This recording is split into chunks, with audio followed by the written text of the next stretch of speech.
everyone. Thank you for joining us today to learn about the policy updates and news at ICANN 82. We have our Global Industry Relations team with us today. Prudence Malinky, head of our Global Industry Relations team at Markmonitor. Chris Nemi, manager of strategic initiatives. Heidi Zhang, head of our Markmonitor China registrar and also works on the Global Industry Relations team. And Shane Lehman, manager of Global Industry Relations. With that, I will go ahead and pass off to the team so they can take you through the presentation. Wonderful. Thank you everyone for being here. I'd like to start with the agenda. So we will go through the ICANN82 meeting at a glance, the SubPro IRT, an update on the brand registry group and some news there, a ccNSO update and ccTLD developments, RDRS and new developments there, Latin script Diacritic, the PDP, geopolitical update, SCCI news, and finally, the GATT communique. Now I'll turn it over to Prudence Malinky. Hello and welcome from sunny UK, which is a little bit more sunny than the glorious Seattle. We'll talk you through the ICANN82 meeting at a glance. ICANN82 was a community meeting or community forum meeting. And what that means is that all of the various constituency groups and elements of the ICANN community come together to get some work done and to collaborate and talk to one another and progress and move that needle forward. The community forum was 6 days long. It was held in the Hyatt Regency for the first time ever in Seattle. We saw fantastic familiar faces. Thank you for taking the time to catch up with me and the team. There were so many familiar faces from the past, the present, and indeed members of the future who were there to engage and participate in all things that are ICANN. There were some notable absences, but also exciting new affiliations. And there were some real surprises and developments that happened at that community meeting. Now, as you can see from the slide, the sessions of interest were, of course, SubPro and all things next round. But there's an ongoing discussion at ICANN relating to how we meet. And during that session, we had Sally holding a really important session, engaging with the community to talk about alternative ways to host ICANN meetings, making it more accessible, but also more cost efficient and effective. There were lots of different ideas to try and improve or maybe make more cost efficient the ICANN schedule. In addition to talking about how we meet, we also had the GATT. These are really important things to say. And also, as you guys know, the decisions of the GAC, that's the Governmental Advisory Committee, will impact, influence, and can shape the policy outcomes. Now, Heidi in the team, who was in our previous slide, she'll be talking about the GAC communique and giving you all an update relating to all things relating to what the GAC think, how the GAC feel, and what the GAC. Now, I want to move on to our next topic. I'm going to segue and hand the torch over to Chris, who's going to talk all things SubPro IRT. Seattle's ICANN82 meeting was interesting for me because I grew up in the Seattle area, so I feel like I had a nice return to my stomping grounds of the youth. So Seattle definitely looks different than I recall. After living in Idaho for 20 years, change was bound to happen. With that said, the word of the day, this meeting was next round, and that was displayed throughout the many different subsequent procedures implementation review team sessions that happened throughout the week. There were 5 different work sessions, plus a 6th idea and subtract work session. For those who don't recall, the subsequent procedures implementation review team assists the ICANN org in implementing the policy recommendations from the final report on the gTLD subsequent procedures policy development process. The main point to remember is that this will lead to the applicant guidebook, which is the final codified rules and requirements of the next round for someone who wants to apply for a new gTLD. Areas of note throughout the week were the discussion of the registry agreement, which is a contract that a registry operator will sign with ICANN for 10 years once they become responsible for a gTLD. The RYSG, or Registry Stakeholders Group, had a small team that was negotiating with ICANN on this process, and they'll work through some of that, and that'll result in public comment in May and September. Interesting ongoing development. Throughout the bulk of the other sessions, were a lot of comments. Currently, there are a number of proceedings for the proposed language for draft sections of the next round AGB. There's been 4. The 4th one is ongoing and will end in April 2nd. However, some of the things listed on the slide are from the 2nd and 3rd proceedings. The community provided commentary on sections of the proposed guidebook that had been released by the SubPro IRT. And then as part of the sessions, ICANN.org would provide responses to the various requests. Sometimes they would agree and allow small edits or clarifications to make wording clearer. And in other cases, if they did disagree that the request in question was outside the scope of the recommendations, they would say why they disagreed with it. So as you can see, there's a number of issues that are described there. One of these that was actually a slight change in ICANN's processes is string similarity, which is the idea that two TLD strings might be considered confusing to the internet user, and then would result in them ending in a contention set. That used to be called string similarity review, which was shortened to SSR. However, SSR is already taken within the ICANN acronym space, so they renamed it to String Similarity Evaluations, or SSE. Aside from the commentary review, there was a number of updates on the applicant support program, the registry provider evaluation program, outreach communications, and some language work. Next slide. 2 pillars of the next round for 2026 are, again, the applicant support program, which is the notion that applicants from underserved regions or undeveloped geographies across the world could get assistance with discounts on application fees, as well as non-financial support activities, things like pro bono services. That, as you can see, is the blue bar. So that window is continuing to remain open through November of this year. The red bars refer to the Registry Service Provider Evaluation Program. And the last round, RSPs, the entities who run the back end of a registry, had to answer questions on every application in order to make things more efficient. They're simply now getting evaluated before the window opens to make efficiencies and improvements on everybody's time. So the current pre-evaluation window goes until May of this year, and then it will be closed. The people who are successfully pre-evaluated will get announced later in the year, like December. And then later next year, the regular evaluation period will open. Next slide. Regarding the RSP processes, what an entity needs to do is they need to submit their organizational information and then follow that by submitting an application where they describe the technical means and know-how that they have, their usages of various RFCs and other technical matters. As you can see on the left, there are 44 organizations who are in some semblance of an application status. And then on the right, you can see that so far, there have been 11 applications drafted and are starting to move their way through the process. Next slide. Regarding the applicant support program, this is for the idea that the applicant as an entity is applying. They are not providing any actual information about the strings they want to apply for. They're simply applying as an organization.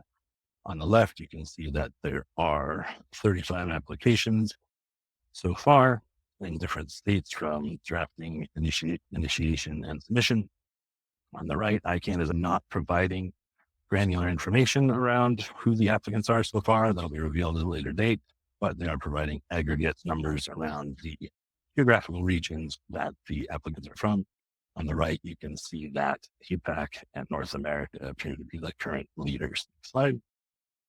Regarding ICANN engagement, communications, and outreach, and a language activity they're undertaking, ICANN was making a concerted effort to reach out to different parties across the globe.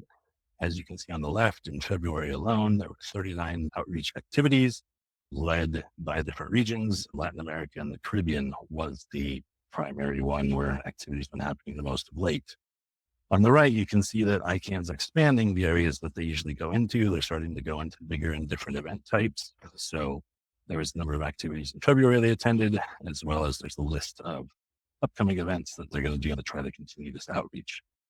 As part of these efforts, ICANN's communications group is going to complete 3 integrated global awareness campaigns targeting different geographies, types of end users and entities. They're working on that process. And then perhaps most interestingly, ICANN has expanded their language services in a sense of what they're calling new gTLD program in your language. They're using some AI tools to turn some of the marketing materials and collateral into languages outside of ICANN's usual 6, which are Arabic, Chinese, English, French, Russian, and Spanish. I believe they're going to utilize up to another 12 different languages to try to get the word out. The interesting part of this is because they're doing this ad hoc, they're utilizing the broader ICANN community to crowdsource review of these to make sure the transcriptions and translations are done correctly. Next slide. Here is the timeline showing where we're at. On the bottom stretch there shows the time frames that is anticipated for the applicant guidebook and kind of gating activity on the critical path that should be completed this year by the end of December so that the ICANN board can approve it, as the next round is tied to a 4-month window passed once the AGP is finalized. If we continue to stay on this timeline, that gets us to the April 2026 application window. So you can see on the top, the applicant guidebook is working through those processes. There's a few more public comments that we discussed earlier. And then on ICANN side, there's a number of activities they must continue to complete, especially on their sort of system sides, to be able to receive the applications in April. Right now, and as part of their public activities, so they're mostly on pace. The RST, which is Registry Services Testing, which is part of the RSP program, is slightly behind, but still on pace to make the time frame. And if anything slips, we'll let you know. One other issue that was really important this week that is related to the timelines, but is talking about the next round in general, was this notion that the Nova linked registry announced that it will be applying for 200 or more top level domains in the next round. That's very interesting on a number of levels. NovaLink appears to be one of these registry operators who's taking into account this notion of a Web 2 and Web 3 crossover, utilizing the existing DNS to then combine the best of both worlds to include activities from the Web 3 space with wallets and other activity. That was a very big announcement and had everybody a buzz. It's interesting to take that into account, as well as recent announcements by D3 and Unstoppable Domains that the Web 3 space is very much hopping and will potentially have a major impact on the next round. We'll continue to watch that and let you know, but that seems to be one of the big proponents of the next round applications. Next slide.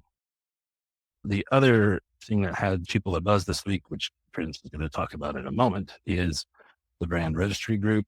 They're an association of brand sub-level domain owners and also people who are interested in applying. They get together and discuss matters around, best practices, advocacy for the dotBrand space, developing internal policies, understanding ICANN policy, and a variety of different resources such that dotBrand registry operators can maximize the large investment they made in owning their own top level domains, especially in use cases and developing implementation plans. There was a session that the BRG ran where Amazon gave some information about their processes, policies, how they implement and how they work through utilizing dotBrands within their own internal organizations. So as part of that, they discussed a few sample use cases, including PartyRock.aws, which is a AI app generating service that Amazon has. They also are utilizing pharmacyservices.amazon, registry.amazon, and sidewalk.amazon, which I believe is tied to some public showing of different movies. Amazon is finding ways to implement their own brands. The session was very well received. It was standing room only. There's definitely appetite in the community to find out more. So with that, Prudence has an interesting question to ask you. Thanks, Chris. Now, why are we having a focus on BRG, which is the Brand Registry Group? Why are we talking about this? What does it mean? Today's series is us trying to demystify policy and make it more accessible. So BRG is where you potentially can end up. The reason we're talking about all things next round is because, as you all should know, and maybe some of you don't, is that there's a new round of gTLDs coming this way. When we talk about dotBrand, what we mean is your potential TLD. You have the opportunity to be a dotBrand owner. You have the opportunity to become a registry. Now, all of this information that we're providing to you is to help you understand where we are in that stage of everything going live so you can engage with that application process. Now, if Chris said anything that seemed like something that you want to engage in, or if you deep down inside have a little voice saying, I think I want to talk, you should speak to us and reach out to your account manager or your DPA at Markmonitor for additional information, or you can reach out to my team and we can help you talk through the process. Now, obviously, Chris is our superstar expert to talk about all things dotBrand and your TLD and what that looks like. But ultimately, once you have your dotBrand out there in the universe, the BRG is the next logical step for you, where you can engage with other dotBrand holders and start discussing things such as how to navigate internal discussions, use cases, what works, what doesn't work, and get you integrated into a framework to support you so your dotBrand has longevity and succeeds and hopefully thrives, which is the end game. Now, as we've mentioned, the BRG is a group of some of the biggest brands and companies on the planet. And if you like the sound of what the BRG did, we are in a unique position where, do you want to run the BRG? Do you want to be the voice that helps shepherd in the next generation of dotBrand owners? Do you want to help shape how they do policy? The BRG sits within the RYSG, which is the Registry Stakeholder Group, a constituency group consisting of registries all around the world. And dotBrands are exactly that, registries. And you could be the next executive director of the BRG. If you like a big challenge, this could be the next thing for you. You do need to have good written and oral presentation skills. You have to have a history of being a self-starter. And also you have to be able to travel because there's a lot of expensive traveling and diplomacy. If you feel you have what it takes, if you want a challenge, if you think that you have the following three qualities in abundance: leadership, industry relations, you are known in the sphere, you know what a brand is, you know everybody, you know everything, you can do this. And you're able to do a bit of marketing, a bit of PR, the next opportunity is just waiting for you. You can be the next executive director of BRG. If you're interested, there is a page that's on in. So go to the Brand Registry Group's LinkedIn profile. We're not actively promoting this, it's just saying, so we have to share. Let's move on to things ccNSO because we care about the entire community. So I'm going to hand over to Shane with the ccNSO and ccTLD update. Shane? Thank you, Prudence. Let's move on to some country code name supporting organization or ccNSO updates. Many sessions were held at ICANN82, and some of the highlights from Seattle was around the policy gap analysis, where the ccNSO set a priority of what gaps they have found in their current policy. This being the IANA public records, which is most important for the IANA order, ensuring records are kept up to date, and those records being contacts at a ccTLD, whether that's the manager or the registry backend provider. From then, the disaster recovery was mentioned as well as the most important for impact on ccTLDs, ensuring that ccTLDs can maintain function during a time of crisis, which is clearly very important with some of the things happening in the world right now. The next steps for this for the ccNSO are for the council to call whether one or two study groups are needed to investigate the gaps in current policy, and then to prepare work charters for this to continue. Moving on to the priorities for the leadership panel are around internet governance and WSIS plus 20. WSIS plus 20 has a written input and participation draft circulated amongst the ccTLD community, where various members of this community are actioning and adding their inputs to this draft for recommendations. The next priority is funding for future internet governance forums and the continual internet governance forums in various regions. There's also a call for increased participation at regional IGFs. As everybody knows, the more people involved, the better things go. And the next IGF of 2025 is set for Oslo, Norway. The Internet Governance Liaison Committee action plan is set around the future of internet governance, hence the name, the resilience of ccTLDs, and the research into artificial intelligence and how it can benefit a ccTLD. So stay tuned, some exciting stuff happening there in the world of AI. Last but not least is the DNS Abuse Subcommittee Review, which was a recommendation by a review team to the ccNSO Council to continue the DNS Abuse Standing Committee or Subcommittee, which had overwhelming support from all respondents to the review. However, it is noted that the DASC could explore new goals, such as addressing broader threats or expanding outreach to diverse communities. The DAS should develop a clearer and more flexible description to improve stakeholder understanding, with data validation being one of the most important topics for the 2025 work plan. Could we move on to the next slide, please? Thank you very much. So in some ccTLD news, which as you'll see on your screen is a wonderful picture of the team here today, .US for the United States led a demonstration on their RTMS, Registry Threat Mitigation Services, which is an early warning abuse notification and actionable measures for registrar system. It is a two-pronged approach, both from a prevention before the abuse happens and a remediation and a mitigation side after potential abuse has occurred. This is one of the better systems set up by ccTLD in terms of how to navigate DNS abuse. From then, the APTLD, or Asia Pacific Top Level Domain Association, shared their research into how smart contracts and blockchains can assist ccTLDs in verifying ownership and issuing NFT certificates to be bought and sold on a marketplace, opening up a new avenue of revenue for some ccTLDs. An example given was Uzbekistan, or .uz, maintaining a private blockchain network for issuing NFT certificates on demand. .uz will issue certificates to show ownership of a ccTLD domain or a website. Lastly, for the ccNSO and some ccTLD updates is around the ccNSO council nominations and decisions. But it is worth noting that chairs must be from all different regions. So no chair and vice chairs can be from the same ICANN geographical region. With that being said, Alejandro Reynoso from Latin America and the Caribbean region was nominated and accepted for the ccNSO chair for the next 12 months.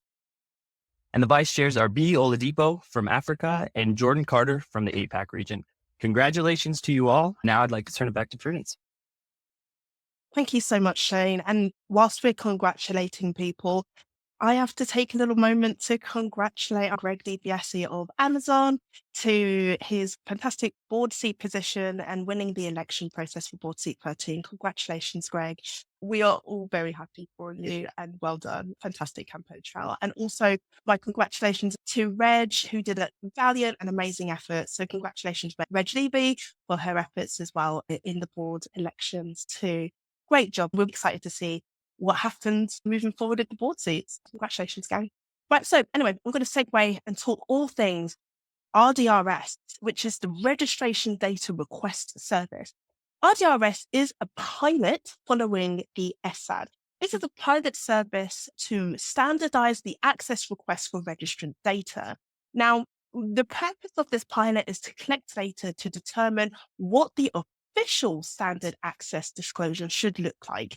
And there's been a fantastic standing committee which had met and convened during ICANN82 to discuss where they're at. There's going to be a report that's released from this committee, and that's going to be a few months down the line, which should outline the impacts and what they think and what they've concluded that the ESAD should be based on the RDRS data. Now, all pilots are not necessarily uncontroversial, but this one, wow, it's been interesting. So just to give you a little bit of context, it is a non-mandatory pilot. And what that means is that not all registrars even need to engage. Whilst they don't have a high volume of registrars, the registrars who have participated, they actually do constitute quite a high volume of the domains under management. So we do have quite a large array of domains that are impacted, but not all of them. And so one of the things that has been suggested and is continually discussed is, should you make this pilot mandatory just to extend out that kind of,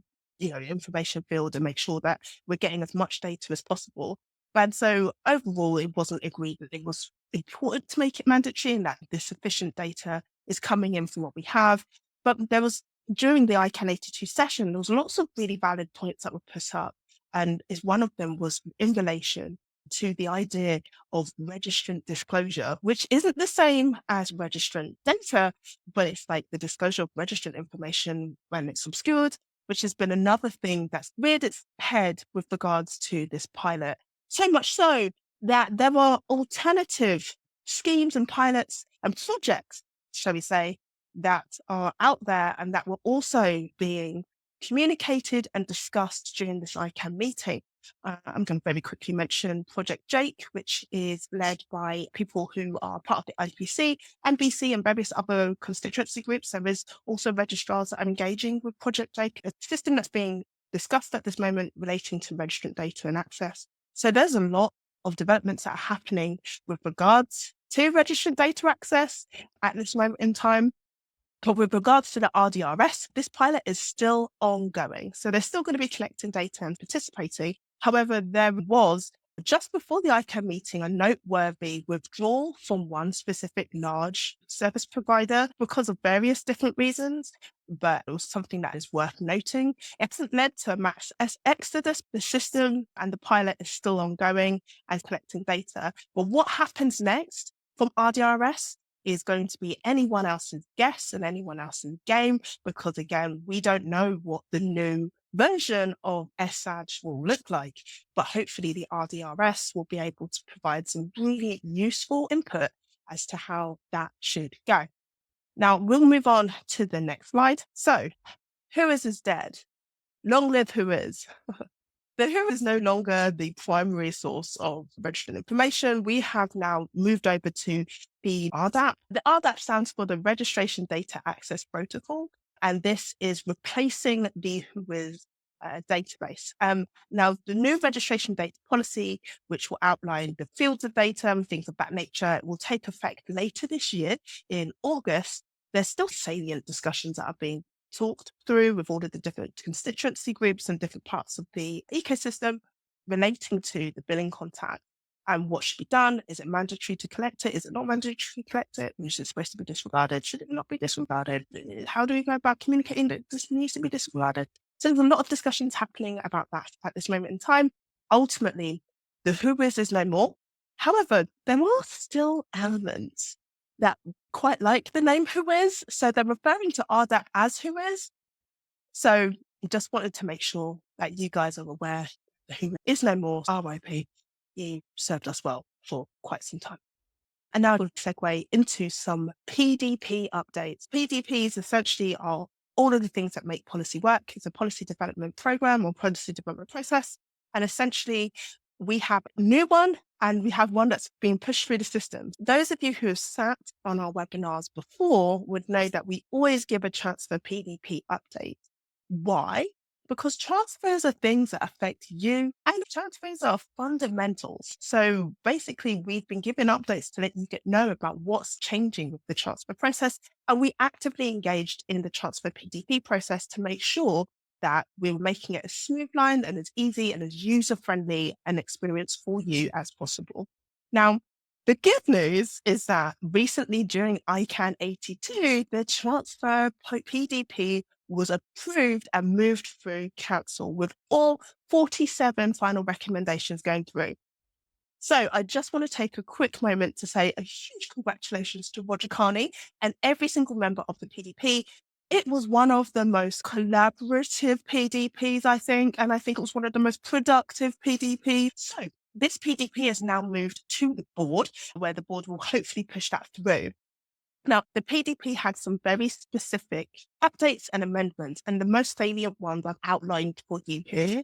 But just so you know, the auth code is no longer called an auth code. Let's move on with our language. It's now called a TAC, and that stands for a Transfer Authorization Code. Whenever you hear anyone referring to the TAC, this is what they're referring to. They're referring to all things authorization code or transfer password or transfer secret. Essentially, you have to send a notification related to that TAC issuance within 10 minutes. That's worth noting. Also, we're creating something called a transfer confirmation, and that's essentially you're losing FOA. And we also have reduced lock times and lock periods. So the 60-day post-transfer lock is now reduced down to 30 days. And we've tried to standardize that where we could to just make things as expeditious and as efficient as possible. And one of the things we did do was create an opt-out for change of registrant data notices. Why did we do this?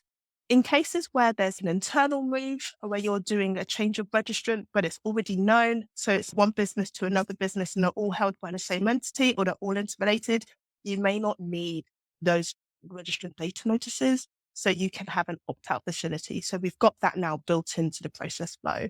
This is a very exciting kind of move, and congratulations again to all of the people working on the PDP, and fantastic shout out and great work to Roger and the team. Let's go to the next slide. I would be amiss if I didn't explain about our latest most niche PDP, and that is the Latin script diacritic. It's exciting, and I'll explain why. Michael Boland, who is the chair of the PDP. The Latin script diacritics PDP basically is looking at specific instances where the ASCII or Latin script TLD and the diacritic version of the same gTLD can coexist together at the same time. And it's looking to, can this happen? When can this happen? In what instances can this happen? And it's hopefully going to create a lot of rules and that will help everyone navigate as to when these two things can overlap or work together and exist in the same way. Now, to give you a bit of a practical understanding as to what that actually means, because I've just said a lot of words, right? The next slide has some practical examples as to when you have a diacritic and then an existing ASCII, and when hopefully when they'll clash and when they can coexist, we can have a look at the timelines. So this PDP is hopefully going to be completed with council and with a final report by October 2026. I'm very confident that we're going to hit these deadlines. I say this because I am the gNSO Council liaison for this PDP. So I'll hopefully be making sure that this goes through as smoothly as the transfer PDP went through. I'll keep you posted on this one. This is a very exciting brand new update. So I'm going to hand over to the geopolitical update. Thank you, Prudence. Let's get into geopolitical updates. The European Union has been leading targeted consultations on internet governance. As you can see within the ccTLD community and the various regions, internet governance and the continuation of internet governance as stands is a hot topic. So the European Union held targeted consultations on internet governance for developing guiding principles for the governance of virtual works and Web 4.0. I know we've been talking Web 2, Web 3, and now there is a Web 4.0 that's been announced, which would be the next iteration of the internet after Web 3. The European Union also gave an update on the NIS2 directive. And just to summarize the salient details of Article 28, member states shall require TLD name registries and entities providing domain name registration services to collect and maintain accurate and complete domain name registration data in a dedicated database. Now, the directive is much longer and the article is much longer than that, but to give you a snapshot of where NIS2 is, 10 member states of the European Union have fully or partially transposed this directive, and there's a call for more ccTLDs to implement NIS2. Moving on to the IGO and political update, the International Telecommunications Union held a council working group on internet open consultation for the next period. This is ensuring meaningful connectivity to the internet for landlocked developing countries, as well as contributors wanting a strengthened multi-stakeholder model and better outlined legal framework for WSIS plus 20.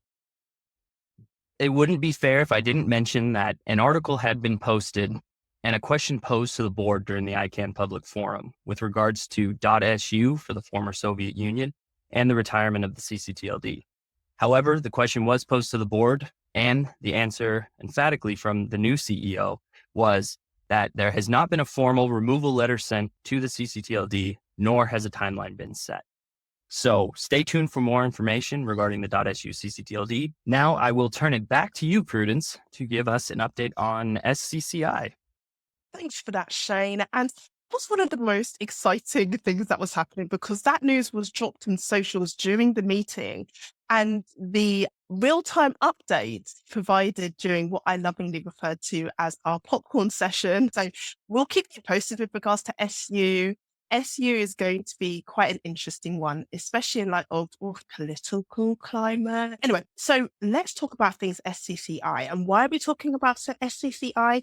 Because it's about policy. The SCCI is the Standing Committee of Continuous Improvement. And the purpose of the Standing Committee is to improve and streamline and revise the policy development process, or the PDP process, right? This is a brand new committee that's comprised of the entire membership, with representatives across various different stakeholder groups and various different elements of the overarching community. It started originally as the ccOICI, which was primarily council members who came together, and you weren't allowed to participate if you weren't on council. So this is the first time the entire community get to help shape the next stages and help revise and improve all things relating to the structural, procedural, and process improvements relating to the PDP is essentially going to impact the whole gNSO community. So it's quite important and quite profound. And also the SCCI has the potential to impact and influence task force formation. So yes, this is going to be an exciting thing, an exciting development. To give you visibility as to what type of work they're going to do, let's move to that next slide and let's have a look. The SCCI will be looking at the continuous improvement plan, but more importantly, and what I really want to draw your attention to is that little thing at the end in Q4, November to the January next year. That is the PDP3 review. What that means is that the SCCI are going to be having a look at that PDP process slate and shaking it up potentially. This is very exciting. What's not quite in there is there's a group of councillors who are working on board readiness to make sure that decisions and things are ready for the board to implement or ready for the board to say yes to before they're actually done. So when PDPs are concluded, are people looking at things that are what we're suggesting and giving and recommending to the board? Are they board ready? So this is also going to be at some point integrated into SCCI work. All right, we'll keep you posted on the developments of SCCI because again, it's going to impact the entire gNSO community. But I want to hand over to Heidi, who's going to take us home with all things GAC communicate. Hi, let's go to the GAC world and take a look. We had 75 GAC members and 8 observers attended this ICANN. And we had a Monaco as a new member and the AP NIC as an observer. By the end of ICANN82, so we see the outgoing chair, vice chairs, and also the incoming new leadership. So you can see the new leadership on the left. And by now they should have been in their position and started their work. Let's go to the next slide, please. There will be big changes inside GAC because during this GAC meeting, the members proposed some changes on the elections timing and the tenure of the chair and the vice chair. There were a lot of discussions in the last ICANN, and this time we saw 7 proposals for the changes, and the GAC members, they voted on the side and to decide. They want to change the election time to the second ICANN meeting every calendar year so that the new leadership can take the transition and dive into the work in the last ICANN meeting every year. That is also the annual meeting. And for the terms of the chair and the vice chair, the voted motion was for the chair can have 3 consecutive terms, and each term will be 2 years, altogether 6 years. And the vice chair can have 2 consecutive terms, and each term will be 2 years. So that will be altogether 4 years for each vice chair. And so this voted motion will sit for 60 days, and the final decision will be made in the next ICANN meeting in Prague. The next one, please.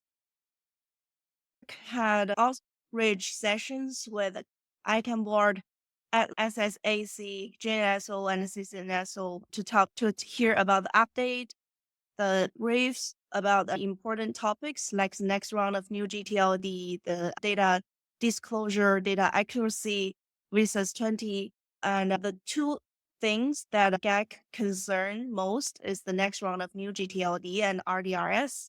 And for the next round of new gTLD, the ASP program has GAC's attention because GAC was very surprised to see the low number right now in the ASP program. The GAC requests to see a very clear number of different applicants from specific countries so that the GAC can see who is actually applying for this program, so that the GAC members, especially for the members in the underserved regions, they can work together with ICANN to do the outreach and engagement work to help improve the equal participation of the next round of new gTLD. And for the application fee and refund, GAC's suggestion would be if in the early stage of the application, no matter what reason it is, if the application is withdrawn, the refund should be at some point of higher than 65% of the application fee. And the last one is about language, the language of the new gTLD program materials. Chris covered this a little bit. So other than the UN6 languages, GAC suggests that ICANN have as many as possible different languages in the new gTLD program materials. And when it comes to RDRS, Prudence has covered this a little bit. This is a pilot program and it's been going on for almost 2 years, and so it should end by the end of this year. And so this deck has a lot of discussions, and I heard some strong words like disappointment, should, from the GAC members. But in the final communique, they support improving the pilot system and they recommend to make this program from voluntary to compulsory to all gTLD registrars. Also suggest ICANN to the RDRS to incorporate APIs to improve the user experience to get more useful data and results from this program. That's all from GAC. I will give the stage back to Chris. Thanks for that update, Heidi. As we've been talking about, we are deep in the policy space as one way we advocate and serve our customers. But as always, we want to bring folks along. We want them to engage and take part if they are so motivated. 3 different areas that we can suggest that different companies might want to join are the intellectual property constituency. So if you are deeply in love with or have a high history of knowledge and experience around the intellectual property world, you can join the IPC. The business constituency represents the commercial users of the internet. If you want to talk about business needs and business use cases, all those sorts of things, the BC might be for you. And as we discussed earlier in the meeting, if you are an applicant or a party who already owns a top level domain that's about brand, you might want to join the brand registry group. So those are 3 different areas that you can take part and do your own direct participation. And with that, I think Prudence is going to take us home. As I said earlier on in today's webinar, I'm faced with the task of not only making policy understandable, but making it more engaging, more exciting. Because it is exciting. It's the stuff that literally controls and governs how you do what you do when you work with us, right? So you should want to have an understanding as to what's happening that will impact you. And we will happily guide you through that process, and we will help you engage for the first time in an ICANN meeting and through that journey. Now, the next ICANN policy meeting has been announced. It's going to be in June. It's going to be the policy forum meeting. It's your first ICANN. I'm not necessarily saying that this is how you start it. But if you are a little bit more kind of conversant with policy, please do come to the ICANN meeting and let us know. Any of the faces on this glorious slide, myself included, will be there representing Markmonitor, but also more importantly, representing you and representing your needs, your wants, and your future in the ICANN sphere. And you are more than welcome to join us. And for those of you who cannot physically be there, please do join our ICANN recap webinars and tell your friends. We will always give you the highs, the lows, the good bits, the bad bits about what's been going on at ICANN meeting and make it as accessible as we can. For those of you who are eagle-eyed, you would have noticed that our sessions are now called Making Policy Understandable. One of the things that I pride myself on is making things as accessible to everyone as possible. Come join me on that mission in the Czech Republic in Prague. For those of you who can't be there, we'll give you the lowdown in our next ICANN policy meeting. And for those of you who participated in the final board session in Seattle, you will know that ICANN85 is going to be held in Mumbai, and then the subsequent community session is going to be sunny, warm Lisbon. And I'm sure Mumbai is also sunny and warm too, but I've never been, so that's going to be very exciting. But yes, With that, I will close out our ICANN recap webinar. Thank you so much for letting us talk to you about all things policy